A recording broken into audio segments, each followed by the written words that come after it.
Finally. What's going on, man? What's going on, bro? Chilling.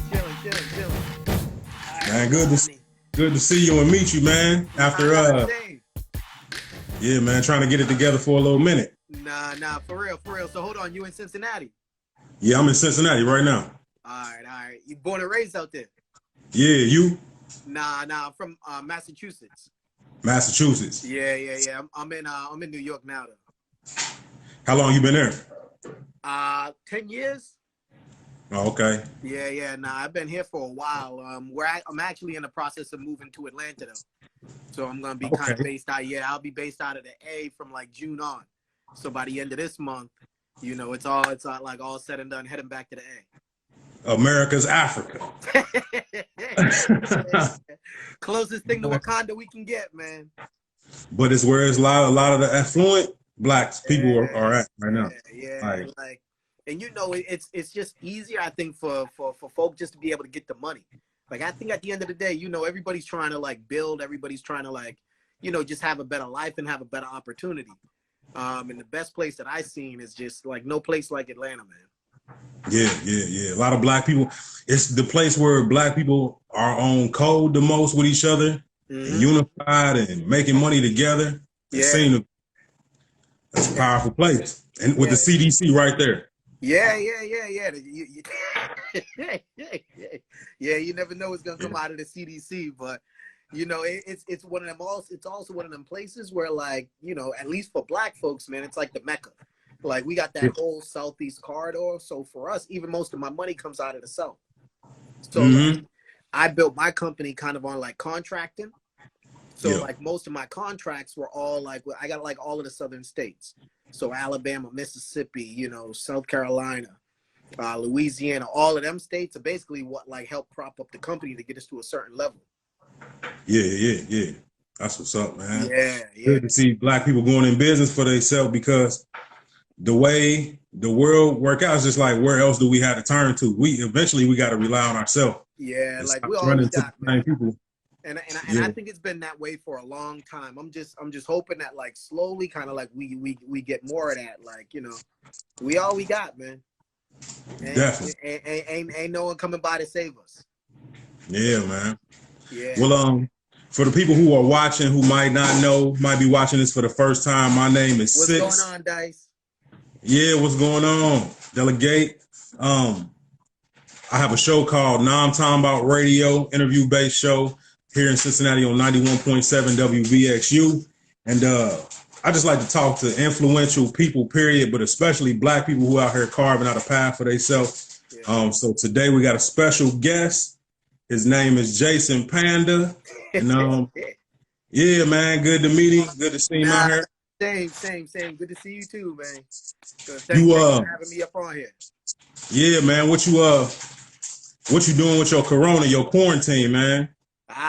Man, it's I ain't gonna lie, man. It's tough in these streets right now, man. Like, like I'm quarantining solo right now. And it, snap. Yeah. And it's one of them types of situations like, I ain't taking no risks, man. You know, this virus ain't been nice to black men, yeah. So like, I'm like, you know, you want to get that quick hit, you want to be good, but it's like, for now, I'm a lay low, I'm a hold tight. I wonder how it went from Wuhan, China, to like black people kind of being the face of it. It's like they try to just like we get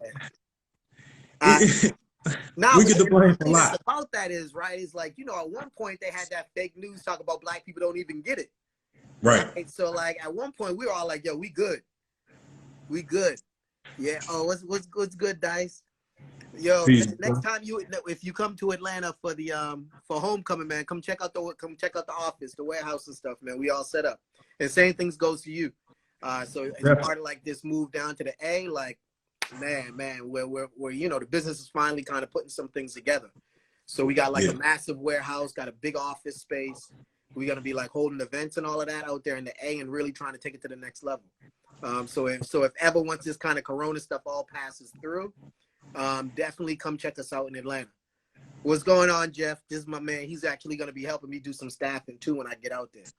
So like, yeah, you know, a black owned, black support. You know, that's what we're gonna do. We're gonna be, you know, we build ground up. Black men support black men, yeah. I seen you riding down the street in a condom float, man. What's that about? Kind of tell us where you from. With me? So I'm basically, you know, Jason. I'm the only owner of a black condom company here in the U.S. I started my company about 9 years ago, called B Condoms. You can find us at bcondoms.com, or on Instagram at B Condoms. And I basically started it because, you know, everybody used to rock with Magnums and like lifestyles or whatever, but I felt that, you know, we didn't have a brand to really kind of represent the culture, right? Mm-hmm. So, and when I first looked at it, there were two aspects that were kind of biggest to me.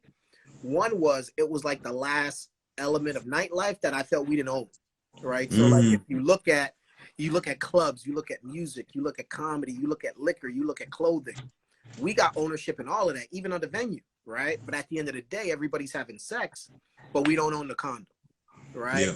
So I was like, yo, like you could really come up with a brand that could be impactful, but that could still be like sexy or whatever on top of that.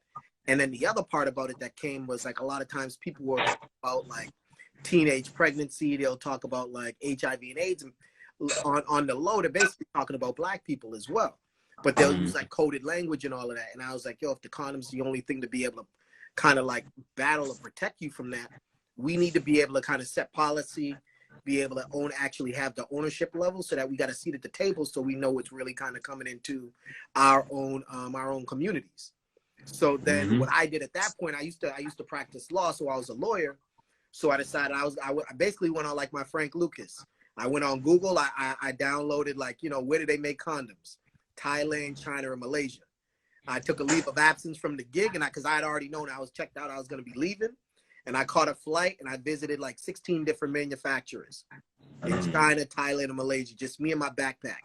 And I was like, yo, I'm going to teach myself the process from like the rubber tree all the way down to the end product, because I was real big on like, I was like, you know, if I'm going to be passing it out in the community, I need to make sure from like a product perspective that like what I'm actually putting in there is as good, if not better, than what's already in the community. Right. So then after that, you know, started the company, me and a couple of business partners of mine, and then we were just kind of able to kind of grow it slowly.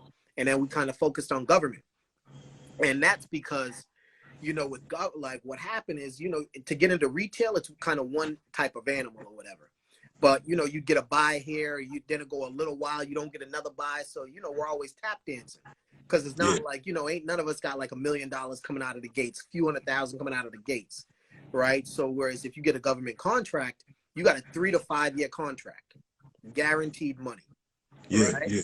And the way it works out is like, let's say even like Cincinnati, right? Cincinnati Department of Health, or like Ohio Department of Health. They're buying condoms that they're distributing for free. Right.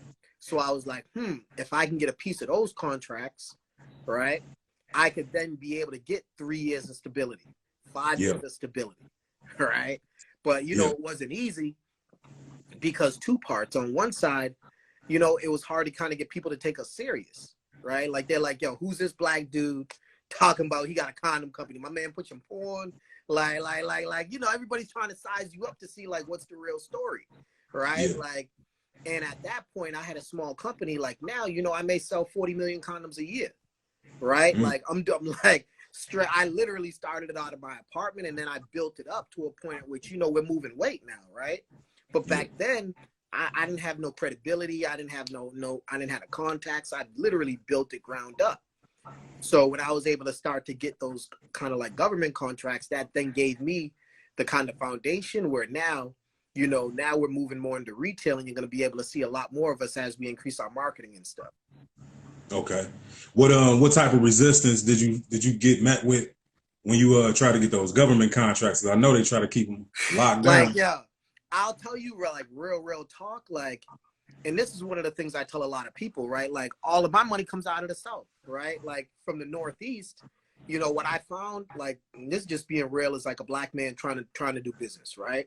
You'll get a lot of people that'll be like, I like what you're doing. They'll rub your back. Oh yeah, that's nice and dandy, but they ain't gonna cut you no check, right? Like at the end of the day, like, why you gonna ask my stuff for free, but you gonna pay that big man with his big company? Right. So even to this day, I ain't made $1,000 in New York. I ain't made $1,000 in Massachusetts. None of them Northeast states do I make any money, right? But what began to happen is, you know, the places in the South where we already had black people, it's not as shocking for them to have like somebody, a black dude out here trying to like really start a business and build it. And then I was real fortunate because, you know, I went to Morehouse, right, for my undergrad. And at Morehouse, like, you know, when I first launched the company, they don't buy their own condoms. We ain't got money like that, right? But they were like, yo, the state buys our condoms. So what they did is they were like, yo, I'll connect you with the state of Georgia, right? And then they were like, the state of Georgia I'll make sure that they at least buy your condoms for us, right? So that was literally the first contract I got. And that was off the love of Morehouse. And then what happened at that point, they actually saw we had a good product. We delivered on time, you know, everything that I said it was going to be, it was. And then they were like, yo, anybody else that wants to buy from you, direct them to us, right? If they're questioning your credibility, if they don't know kind of your background, they were like, yo, send them to us and we'll vouch for you. And that's why to this day, like, you know, Georgia's one of our biggest clients, and I ain't got, like, there would be no company if not for number one, Morehouse, and then if not for the state of Georgia being able to like give me that break to get in the door. And that's one of the things that, like, part of the reason I'm moving back to the A is you don't get a lot of opportunities when you don't have like our people in positions where we can help elevate that next one. Yeah, right. The whole infrastructure. Yeah. You need to have an infrastructure outside of that. Like, and no one's gonna say it's gonna be easy one way or another. How you doing, Shanae? But what has to happen is you got to at least give us a fighting chance, right? Like, I'm gonna work hard. I'm gonna do everything the right way. But you know, you got to make it so that if I do my part, like, you know, let the other part be taken care of as well. What's some of the advantages of being an entrepreneur right now? Everybody looking at the negative side, but it's definitely an upside. What are some advantages of us being in quarantine right now? In the economy right now? Yeah. Like, I'll tell you, like, condom sales right now is struggling, right? Like, that's like, yeah, I ain't gonna lie, from a company perspective, man, like, your boy, we're taking a beating, yeah. Like, yeah. Like, whoo, it's hot out here. That's what she said. They still getting it in. Yeah, but now here goes what happens though, right? Like, think about this. If you're quarantining with somebody, you're already at a certain level of comfort with that person. And y'all, chances are, y'all aren't really wearing condoms like that to begin, right? Yeah. So, like, two parts, like the folks that ain't quarantining, them are the ones that are like, we're usually like using condoms because the relationship wasn't as set, right? So, like, on the retail side, people, like, at first people like, oh, there's gonna be a condom boom, mad babies, but that's already established relationships.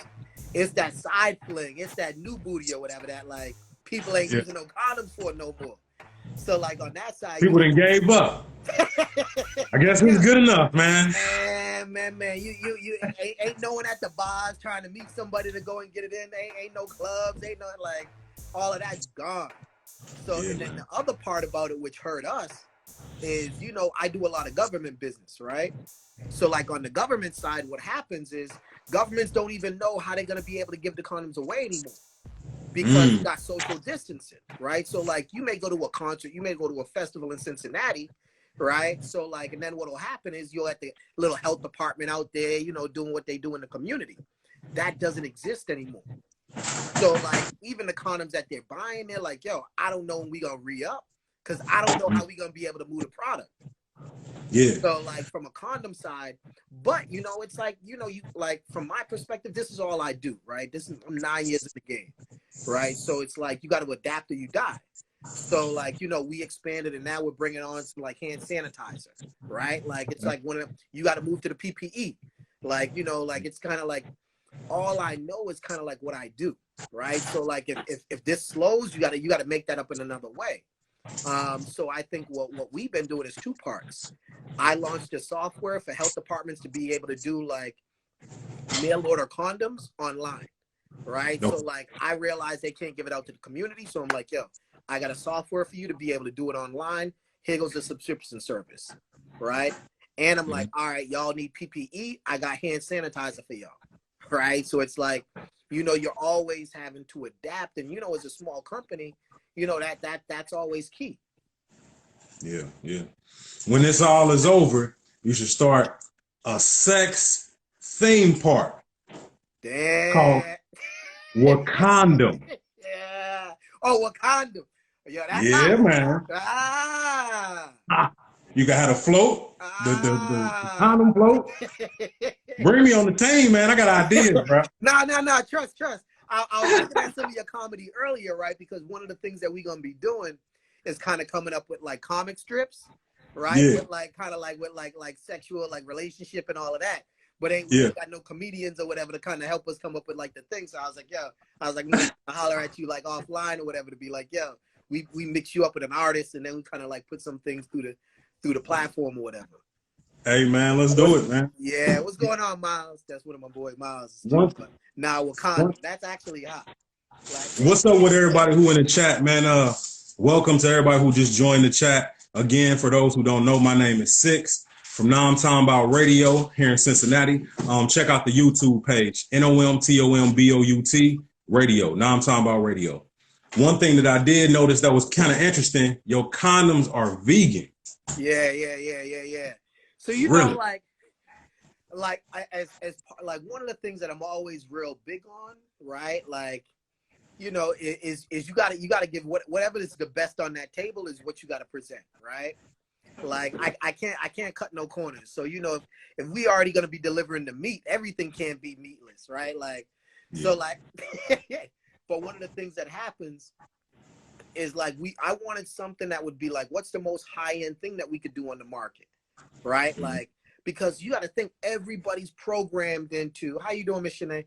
Everybody's programmed in the Magnum, right? Like it's just almost like secondary, like they don't know anything except. So I was like, even the people who have no business knowing about Magnums. Yeah, like it's almost like Google for search, right? People are like, yo, how you gonna do a search without Google, right? Yeah. But in my mind, I'm like, yo, Magnum, they ain't never had no competition, right? Like lifestyles, everybody knows they're cheap, right? And Durex, people are like, like they don't feel a certain type of way about it. So I'm like, yo, like I think I can give them a good run if I increase my marketing. I start getting to where I gotta be. I'm like, yo, I can take them out. So when I looked at their condom, I was like, all right, they're not vegan. I was like, yeah, they do a little bit of like, they get like de facto marketing in the black neighborhood. They don't like use extra lubricant. It smells real bad, right? And then I was like, yo, like how can, from a product side, how can I beat them, right? So like our condom is as big as the Magnum, right? We're getting ready to release one that's going to be a little bit bigger. So we'll have the largest condom on the U.S. market. Then I was like, second, like, you know, we got our condoms, no scent at all, right? Like, we gonna go big. You know, it's called the platinum condom, right? Platinum XL. Yeah. So if you gonna go platinum lifestyle, like, you gonna go all the way. Like, why cut it out halfway? Like, you know, and it may not fit everybody, but, you know, but people gonna look up, be like, oh, that's them brothers out there. Like, we ain't gonna. So, you know, we're always about setting the standard. What's going on, Eric? That's my cousin. But that, you know, that's what it's always going to be about. So yeah, you know, we had to go vegan. We had to go, you know, extra lube. You know, we had to bring out and make sure that condoms had no scent, that it was easy on women's bodies and that type of thing, to make sure that, you know, as we start increasing our distribution, people are like, yo, I rock with that brand. Have you heard any numbers about who prefers not to use condoms more, men or women? Man, I'll tell you this.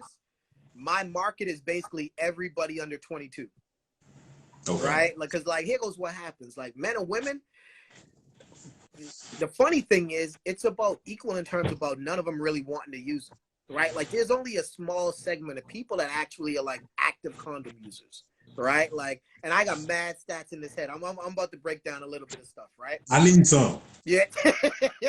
Give me the stats, market, man. Like my market would be like your little brother, like somebody like 13 to 15, right? That's my market. Because at 13 to 15, you're not like programmed into thinking only Magnum. You're just trying to get your hands on a condom, right? And a woman at 13 to 15 doesn't really understand birth control, right? So she's just starting to use it for herself and kind of get comfortable with just having. You take that same person and you make them like 21, 22, 23, 25-ish. After.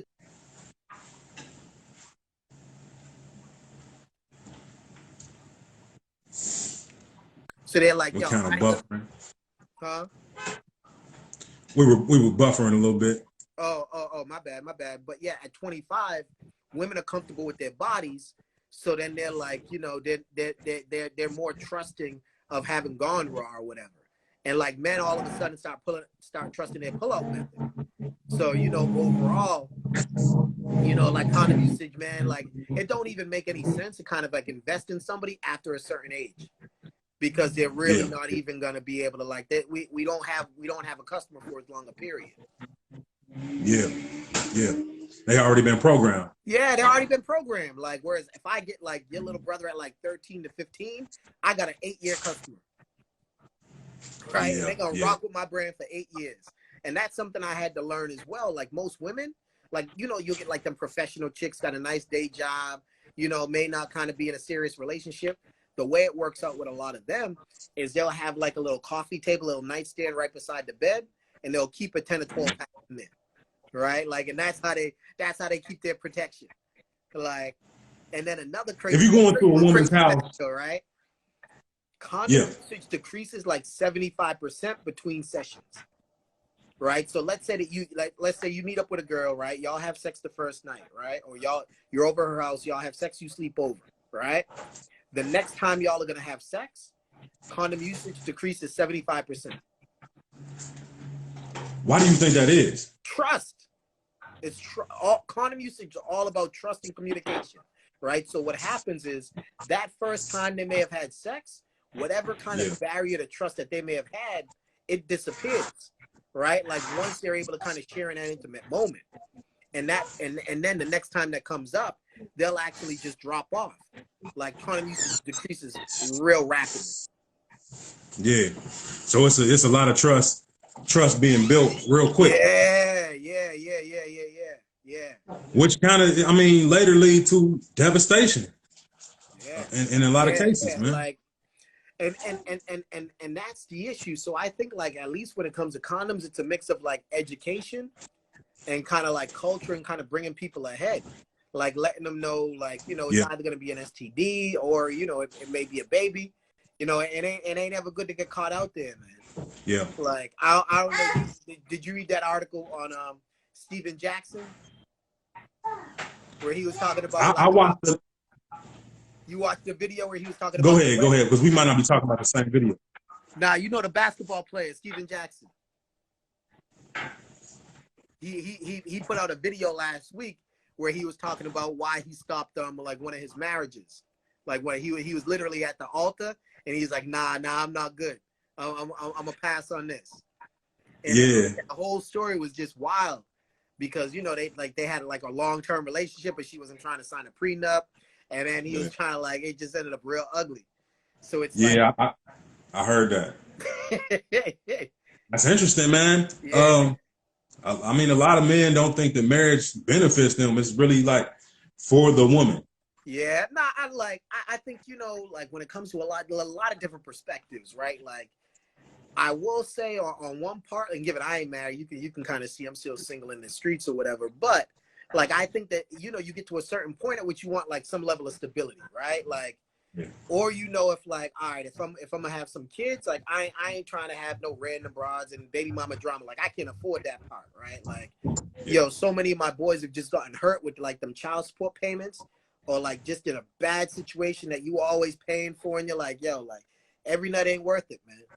like so I tell a lot of the younger people that I know, younger dudes I know, I say you never lose by not having sex. Like you never lose by not hitting it. And I agree 1,000%. And then the second part about it is like sometimes like, yo, it's just good, like yo, everybody ain't meant to be in your life forever, yo. So like, and I always ask myself, like, well, how would they be a good ex-wife, right? Like, if things didn't work out, like, what would this look like? Because you know, some folks like they like you gonna deal with emotions and all of that, no matter who you are. You're gonna get it from a male side, they're gonna get it from a female side, right? Yeah. But if shit really hits the fan, then it's kind of like you know, what's it really gonna look like? Like, what's going on, Brock? That's my old roommate or whatever from law school. But then it's kind of like, you know, it's one of them situations where it's like, is she going to be that type that want to wreck your life and your whole like experience? Or is she going to be like, all right, let's do this as adults. You did you, I'm going to do me. We're going to work it out. We're going to be cool co-parenters. And that's the big question. Whenever I see an attractive female, I always picture her mad in my head before I holler at her. I think everybody should try it, man. Yeah.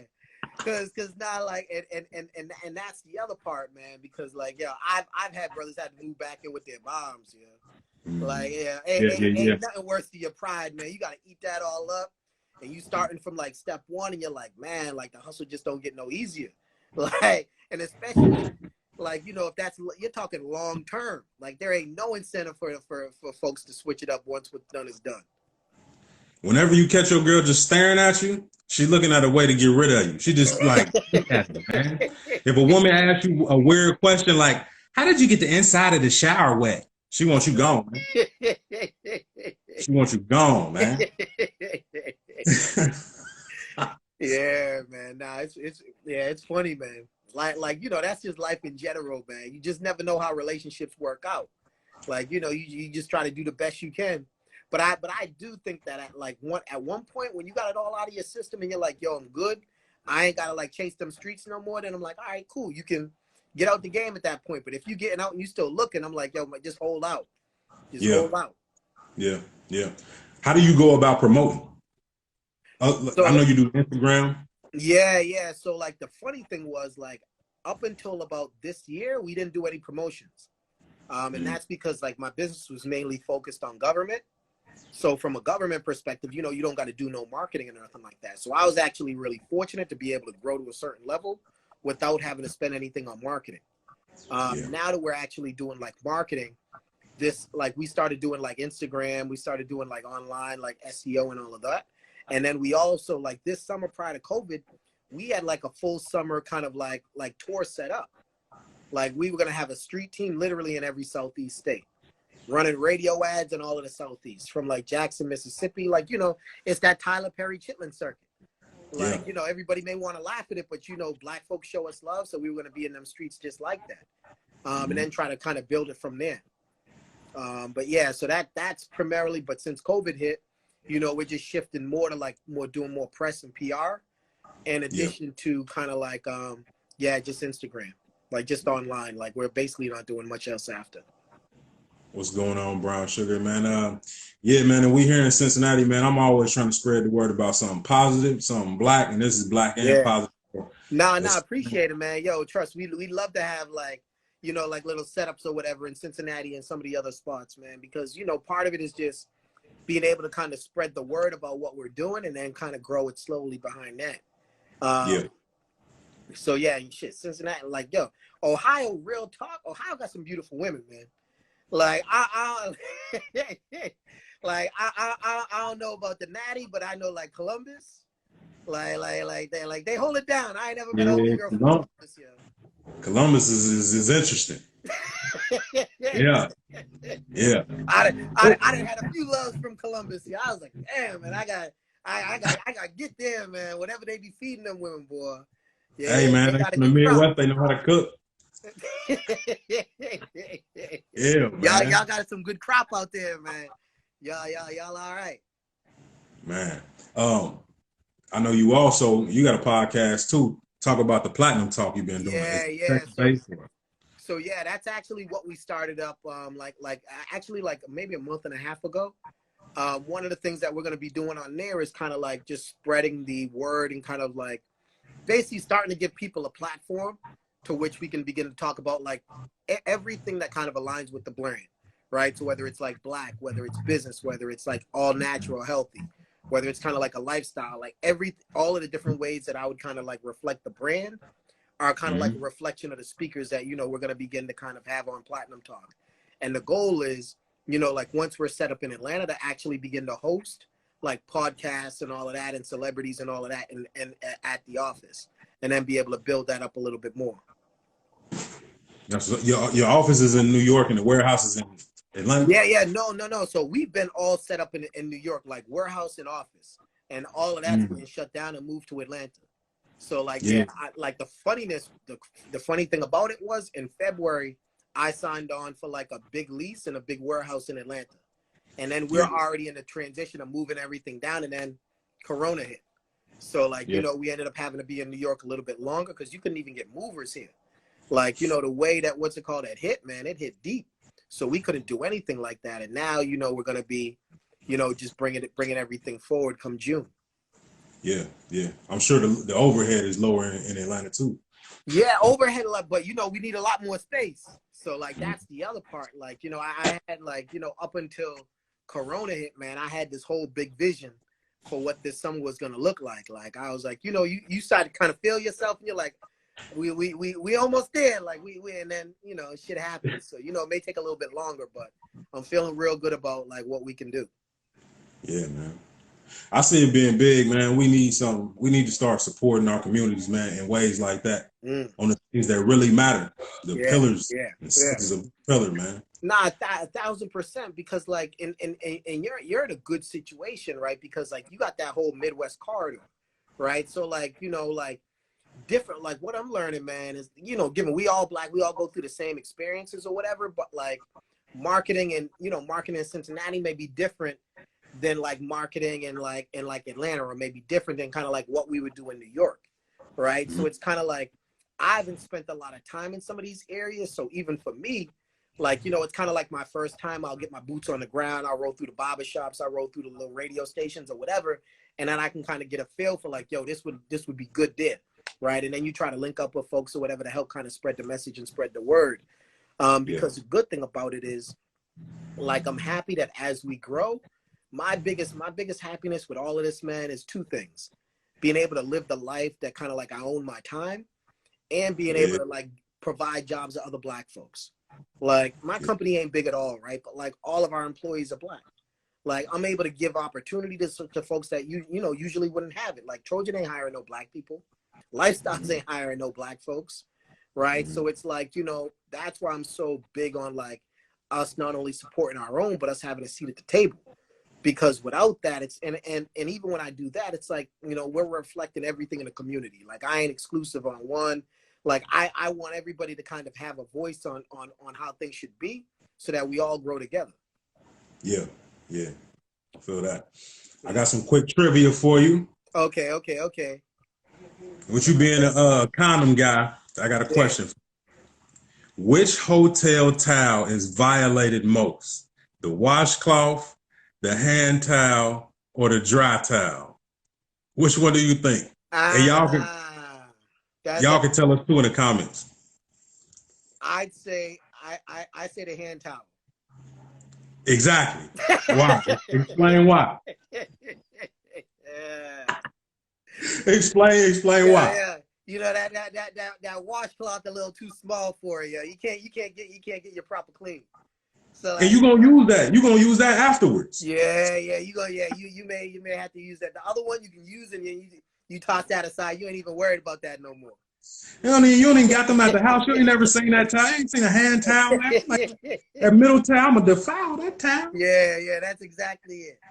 Yeah, man. What's going on to everybody in the comments, man? What's going on to everybody? Man. I see you travel a whole bunch. Yeah. Part of that owning your time. Yeah, like, you know, like for me, like traveling for me is therapeutic, man. Like, you know, I always want to be able to see the world. I always wanted to be able to kind of experience different cultures, you know, see different people, see how they exist in other parts of the world. And like, that was always like, you know, when I was like, yo, if I ever make it, like, hopefully I'll be able to retire young as well. But like, you know, yeah, I'm at like 60 plus countries, right? Like, and in every country I go to, you know, I kick back, I get a feel for the scene, hang out, I'll be able to enjoy it. And it's a good experience, man. It's a good experience. Where you had the most fun at? I'd say two places stick out the most, right? Like, I would say Brazil, because that was like the first country I really went to, and I was just young, dumb, and full of cum, right? So it's like, you know, you ain't got nothing but time and all of that on your hands. You don't know nothing about the world. You just getting out. It's like, kind of like a tiger, right? Like, you first get out to the world and you're like, oh, it's about to be on, right? So I think that because of like that whole experience was just buck wild. After college, I moved to Brazil for like 6 months until I went broke, right? Like, literally, like, one of my boys had moved out there, and I was able to get like a studio apartment for like $200 a month, right on the wall. Man, I was living like a king. Dude, I went out there with like $3,000. I thought I was balling, right? Like I was like, yo, Yeah. rent paid, man. Boy, I lived a good life that time. And then, you know, I went broke, ran out of money, had to go back to the crib. But trust, man, I had a good run on that one though, man. I do that 10 times over. So definitely Brazil. And then outside of there, the other one, and I'm really fortunate because I'm able to do a lot of trips there now, is Thailand. And that's just because your money goes so far.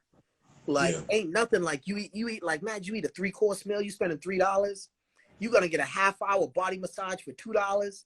You're gonna get like a little bungalow suite on the water for $13-15 a night. I'm like, really? yo, I don't know about you, but I like a good life, yo. I may not got all the bread that, you know, the big boys have, but like I definitely like I'm a quality of life dude. So like, you know, like, so when I'm out there, man, and I go out there because I source a lot of our condoms in Thailand as well. So I'm able to kind of like mix business and pleasure. But every time I go out there, I just post up for like another week or two.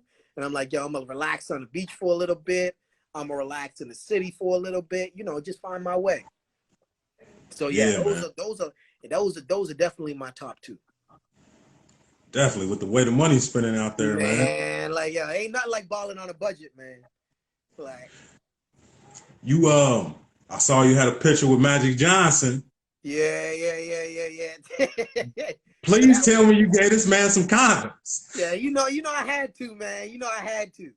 You know, we all about protection, man. I don't know if he done found the cure and all of that, but we definitely made sure to pass him some product. You know, it's always good. Like, you know, and he's like a boss, right? Like, you know, hopefully, you know, with all of us, man, we all got them like, you know, if I'm able to kind of make it, you get to that certain level where you're like legit boss status, right? Like, so yeah, so he was able to kind of see he actually had his foundation that we worked with like years ago, and they invited us out for like All-Star Weekend when they had it in LA.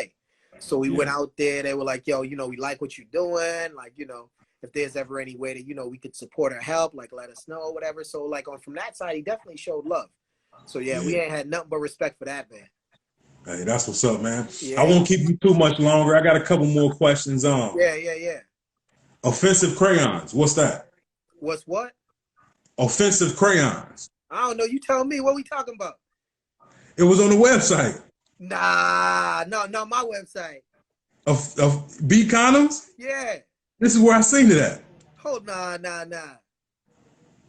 Hold up. Let me re-look it back up, man, because I did some. We can come back to that. Yeah, but yeah. I thought I definitely saw that on your page, man. Okay. The best advice you ever received? Man, I'd have to go to my dad, yo. So my dad was like one of them, like, you know, smartest man I ever met, even though he had like a 9th grade education, right? And one of the things that happened with me is he was like, yo, I'm gonna tell you one thing and one thing. He's like, you gotta, you know, if you gotta persevere, you can't ever give up, right? So he's like, you know, if you knock at that door long enough, they gotta open. And if you knocking and it ain't opening, stop banging. If you banging and it ain't open, start kicking. You kicking and it ain't open, start ramming it, right? You ramming it ain't open, run a car into that shit. And in telling me that his you know, the message behind it was none of these roads are gonna be easy, right? It ain't none of but like you gotta keep going and you gotta keep grinding. And then eventually what'll happen is the doors that you need to open will open when the time is right. And when you got that knowledge. And what I think that allowed me to do is kind of like persevere and kind of fight through in times where like a lot of people would have just kind of given up.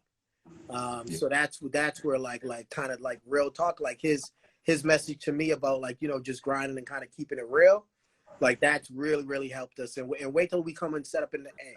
When you see kind of like us releasing these next pictures, man, it's real talk. It's kind of like our mini Wakanda. Yo, we're gonna have Atlanta on spot. Man, I'm gonna have to come check you out, man. When the world opens back up, for real. I definitely want to see more, man. I want to see you win, man, because we need it. We really need this, man. If you could speak to a younger you, what advice would you give a younger you? Man, the younger me, I would just tell them you gotta be patient. Because I think a lot of times, like, you know, you'll be grinding and then you won't you expect like that immediate result. Like fast money ain't good money all the time, man. Like I don't know many people with that fast money that lasted. And I think at the end of the day, I don't know anybody that just didn't want to own their time. All of us want a good life, right?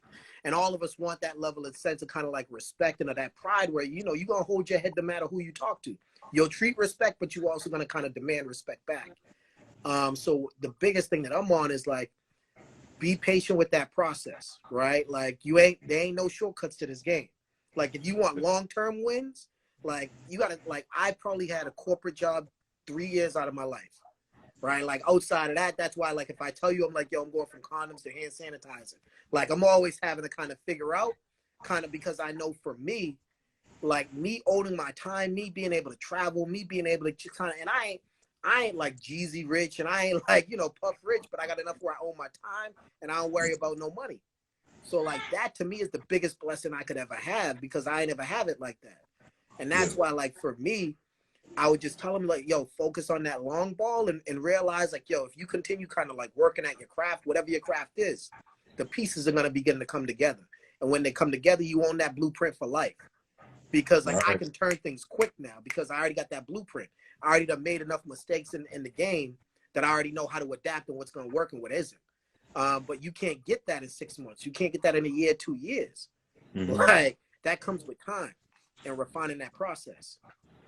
Do you think, had you not gone to college, how do you think that would have changed your hustle? Not like I'm one. Now real talk. Like I'm one of the few. Like I got a lot of like traditional education, but I'm not a believer in it, right? Like I went to law school. I'm a lawyer by trade, right? But I ain't practiced law in like mad years, right? And like I went to college also. Like I got a college degree and I got a law degree, and I don't do either, right? But I think for me, the college part or whatever is it two parts. I will say two. I'm gonna say two things. I don't think that college solves it because, like I mentioned, my dad was the smartest dude I ever met, and he had a ninth grade education, right? So like I know that going to college don't necessarily mean somebody's gonna be smart, right? And then the other part about it, what college did allow me to do, not necessarily college, but when I went to law school and then I had like a job at a firm, right? I was making real good guap at the firm, and because I hated my job, I saved everything I made, right? So let's say you making hot like almost $200,000 a year, but you only paying $700 like for rent, right? And everything else you're stacking. You ain't got no new whip, you ain't flossing, you ain't got no ice, you ain't got no watch, you got a fat bank account, right? And what that allowed me to do was when I started my business, I already had mad money in the bank. I was liquid, right? Because you got to think, I wasn't able to get a bank loan until like 3 years ago. So all of that initial money, you know, a lot of people will go to try to get it in the streets. I got it out of corporate, right? So, but what happens is when you're out here trying to live, you still got to kind of create that own cycle for yourself. And that money got to come from somewhere. So that's where I think like where I thought education helped me most was it allowed me to kind of grind to get a real good paying job that I left my job and I went to zero, right? Like it wasn't like I already had this built up and I was transitioning over. Like I was like, yo, I got to make it. I ain't got no B plan. I'm going to go from here. I'm not going to have no income for a while. And I'm going to try to find a way to make it work. Yeah. That's hard, man. That's hard, man. Yeah. I won't hold you much longer. I do want to play one last game with you. All right. This game is called This or That. Okay. I'm gonna give you two choices. All right. And you're gonna tell me this choice or that choice. Yeah. You ready? Yeah. All right, man. Cookie or brownie? Brownie. Going to the movies or Netflix? Netflix. Cash money or no limit? No limit all day. Master P is my biggest idol, bro. No limit till I I don't die. know. No limit? Yeah. And he a hell of a businessman. Man, like yo, I'll tell you, if there's one person kind of like alive that I would love to meet, it's P. I remember, and I'll tell you a real story. I think I still got the letter saved. When No Limit first hit, and that was when I had first went down south, right? Because you know I lived in the north the whole time, and I read about P and I read what he was doing with started CDs out of the back of the whip and then kind of built it up to doing all of this other stuff. I was like, yo, from afar, I was like, yo, that's a dude I would love to replicate.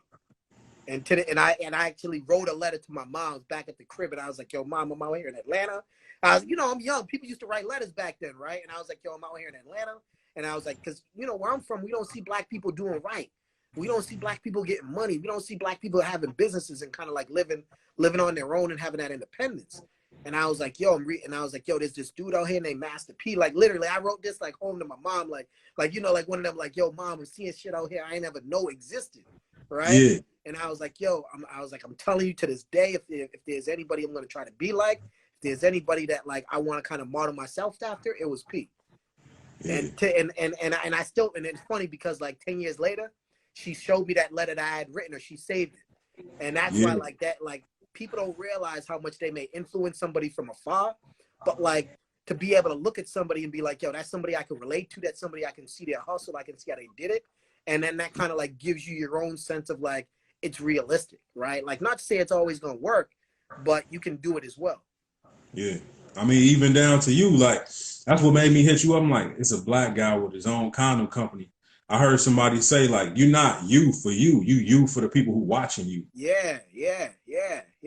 And that's why like with me, one of the big things I'm on is like, if there's any game, there's anything I know, I'm so more than willing to share it with anybody I got.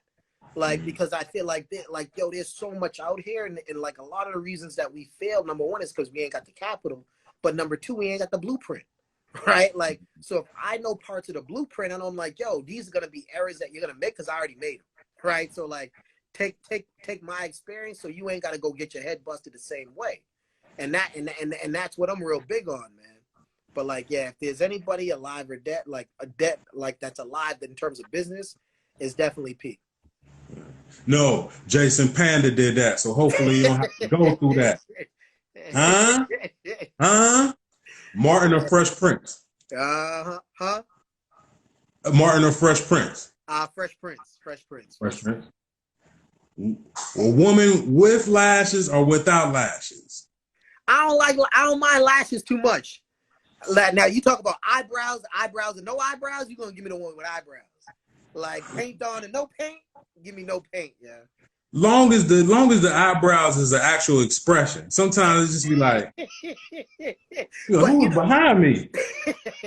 Oh God. But because now a lot of times you'll meet the ones they ain't got nothing up here. It's just all marker. And you'd be like, right. Man, how you pulled all your hair out? You shave it off to draw it back on. Your handwriting is hard to read, but you shave your eyebrows off and try to. Okay, that's fine. That's fine, man. Burrito or bowl? Burrito. I'm all about burrito. It's laundry day. You don't have no clean clothes. Are you going commando? Or are you wearing dirty drawers? Commando.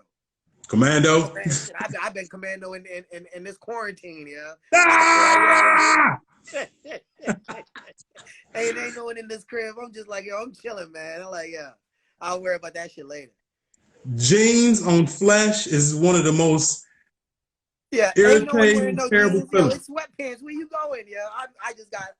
I got some sweatpants and I just got some like nice stuff. I just be chilling, man. Like, hey, I feel it. All right, biscuit. Popeyes, KFC, Red Lobster. Popeyes? Yeah, you gotta wash it down with a large Vaseline, though, because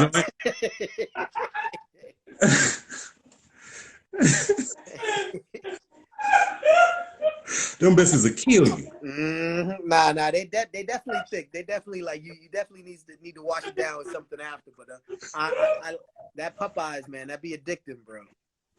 Hey, man. All right, two more. Light skin on Viv or dark skin on Viv? Give me dark skin. Okay. Give me dark. All right. You're not in a relationship, but think of your best relationship. If you could get that relationship back again, or I could give you $1,000 cash, which one would you take? Get it back again. Okay. All right. Must have had some good relationships, man. Nah, like, I'll tell you something that's real. Like, part of even like this grind, I put off a lot of stuff until I felt stable. Right. So like, because I didn't ever believe that, like, you could double dip, like you could still have a cool, because people ain't understanding how long some of this may take, right? So like because of that, like I done met a few good women, but I was just like, yo, if your money ain't right, your money funny, man, you ain't there yet. Or if you're still grinding, you're still trying, like you ain't stable, right? And like that's my thing with a lot of this. Until you stable, you can't really put no time in to really focus on anything else. Yeah. So yeah. And everybody ain't gonna have that patience or that timeline for you to get stable. So yeah, I done definitely left a few good ones along the way, but like, things are what they are. I had to trust the process, man. I'd probably still do it over again. Yeah. Well, I appreciate you, man, for your time. We finally got it done, man. Yeah. Nah, I appreciate you too, man. Thanks for definitely having me on.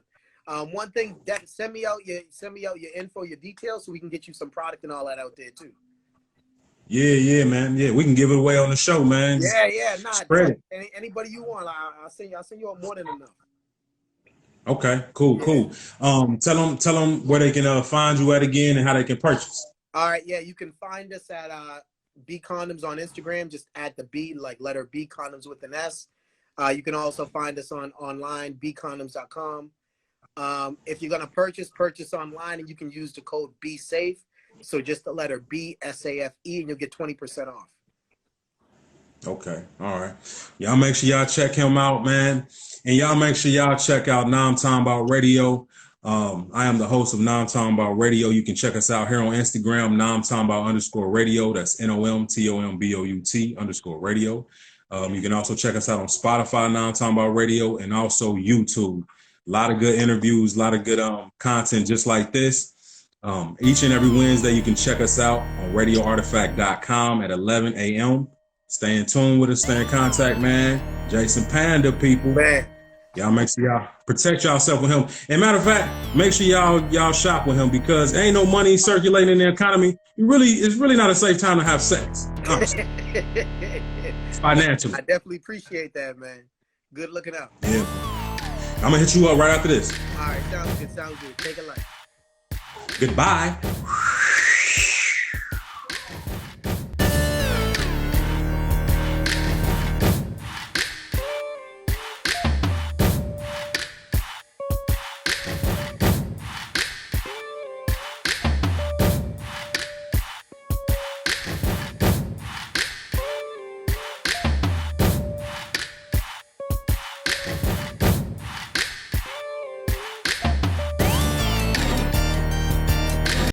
And you said you met Gerald how? Well, my mom, God rest her soul, she worked for the government, but she also worked for this big time record store there too. At the time, it was called Fillmore East, and back then, all the artists had to go to the record stores. They had to go to the radio stations, meet and greet, and shake hands. Not like now, we can do everything online and push a button and catch a viral moment. We had to create a viral moment. And so all the entertainers would come to the radio station. So Gerald lived down the street from the record store. He would always come in there and see the owner and talk to my mom. Him and my mom were cool. So I met him before.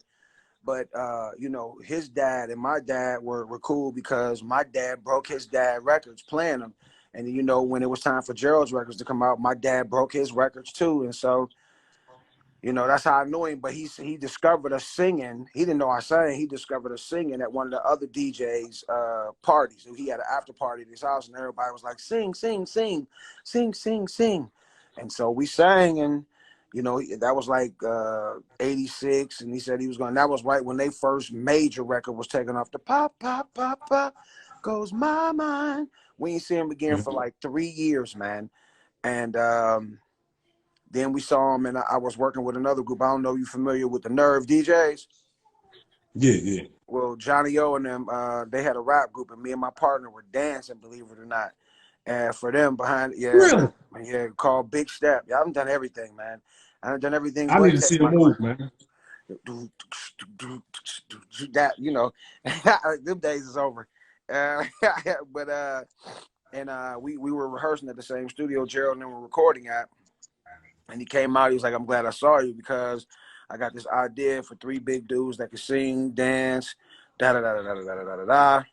So a couple weeks later, we went up to the studio. We auditioned for him. His dad, Sean, was there. The Rude Boys were there. Steve from Troop was there. And man, we had brought a couple other guys, but they didn't make it, man. And then we had got another guy to be in the group. I don't know if y'all remember on Extra or Inside Edition or TMZ, where it was a guy that had robbed R. Kelly down here or whatever when he was on TV, whatever. R. Kelly had moved down here, and there was a guy that said that R. Kelly said he had robbed him, and they caught him. Well, anyway, if you go back and look up that story, that guy was in our group, and he was just, it didn't work out for him because he would have just been on the outside of an inside joke forever. Because me and Jason were, together from birth, man. So it just wouldn't have worked for him, and it ended up just being me and Jason, man. And, that's the story. From 1986 till I first released in May of 1992. That's how long it took, doggy. Mm-hmm. Why must I feel like that? Why must I chase the cat? Nothing but the dog and me. The dog. Why must I feel like that? Why must I chase the cat? Nothing but the... Oh my. What in the world? What the world? Oh my god. Oh my god. Oh my god. Oh my god.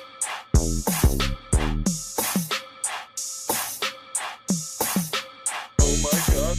Oh my god. Oh my god. Oh my god.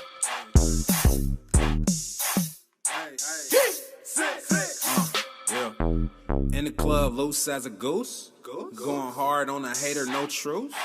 In my cup, I'll drink no juice. She gon' blow me like a fuse. She treat me like a heartthrob. Said her baby daddy was a corn cob. These hoes, bruh, got me scared to fuck. I just take a little head and a hand job. 90, I don't think she like me. I pulled her lashes out, now the hoe wanna fight me. I rubbed her brows off, now the hoe got no expression. I don't know what she feeling, I just know that she yelling. I ain't buying nothing that you selling. Nigga, what's the math, what's the melon? Said it's all there, well it better. Work make the fiends dance like Nella. Oh my god, oh my god, oh my god, oh my god.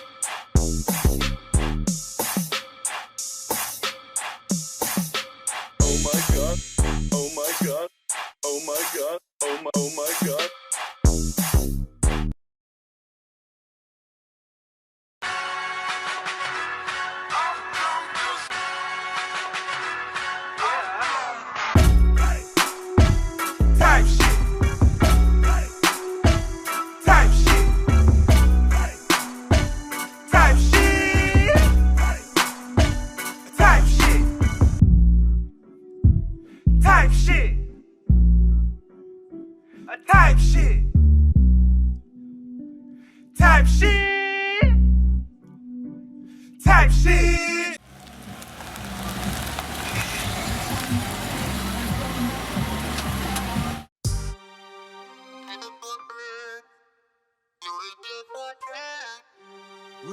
Just like me, just like me, just like me, just like me, hey, just like me, just like me. I don't smoke Reggie, make my head hurt. Dance till my motherfucking legs hurt. Yeah. Girlfriend want me, come get her. Cause I told her, you can do better with a nigga like me. Just like me, just like me. You can do better. Just like me, just like me. You can do better. Just like me, just like me. You can do better. Just like me, just like me. I know you really ain't happy. Cause I can see it when you smile. You're faking every time that you're laughing. Girl, I know you ain't felt good in a while. Cause your man got you fucked up. Oh yeah, oh yeah. He don't even spend the time that he used to. He don't even text good morning. Hello? Yeah. with the smiley face. What happened to the smiley face? You shouldn't have to ask for love. He should know it, he should know it. And girl, I know that you need change. Baby, I know it, baby, I know it. So just call me if you wanna get together and reciprocate and vibrate. Well, baby, put your weed up. Yeah. I don't smoke Reggie, make my hair hurt. Dance till my motherfucking legs hurt. Yeah. The girlfriend want me, come get her. 'Cause I told her you can do better with a nigga like me. Just like me, just like me. You can do better with a nigga just like me. Just like me, you can do better. Just like me, just like me, you can do better. Just like me, just like me. Girl, just jump into love and let it fill up your lungs. You say you